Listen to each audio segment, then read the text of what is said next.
if you live in a place like this, which in some ways could be perceived as being marginal in terms of the mainstream media, you have the possibility of taking control over that and making and creating your own stories.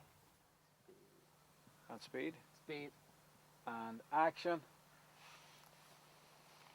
My name is Willie Doherty. I'm an artist. I live in Derry, Northern Ireland. I work with both photography and video. Today we're working on a new video piece, which has a working title of Non-Specific Threat. I started making photographs in the mid-80s in and around Derry. Previously I worked only with the landscape as a subject. In the last couple of years I've started working with actors, and this work is an attempt to combine both. I know. The green's lovely. The green's great. We'll do the green. I guess the idea came about because I discovered that I had access to an actor, Colin Stewart, who actually appeared in another dramatisation.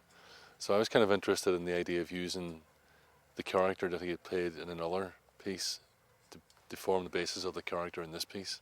And at the moment we're working in 3 different locations and doing a 360-degree pan around the actor. So in a sense what I'm trying to make is a moving portrait that is related to some of the stills photographs that I'm also making with Colin.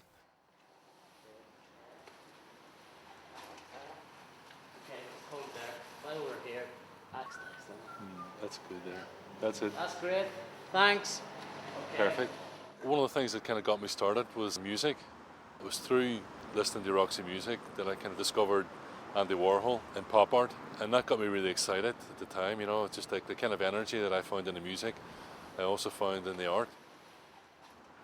And when I finished art school, I just tried to keep on going, and I actually just started photographing the place where I lived. And it was actually through a couple of friends that I met a guy called Oliver Dowling, who had a gallery in Dublin, and he asked me if I wanted to show my work there, you know. So I said, yes, of course, you know. So that was really the first time that I properly showed the work in an art gallery. I started showing my work in important group shows, and eventually ended up being shortlisted for the Turner Prize, first in 1994, and then just recently in 2003. So it's a kind of long way to come from, you know, working in the living room, kind of having the energy, listening to kind of music at the same time. I find myself working now with photography and video and showing in some of the kind of best galleries around. So it's been a kind of great journey, you know. I think that the biggest sort of challenge is to find your own motivation, to find a way to keep going that makes sense for you. As an artist, you know, when you're out kind of working on your own, you really have to kind of have something like that you really kind of hold on to, that kind of makes you want to kind of keep coming back and keep trying to make your own work and make it better.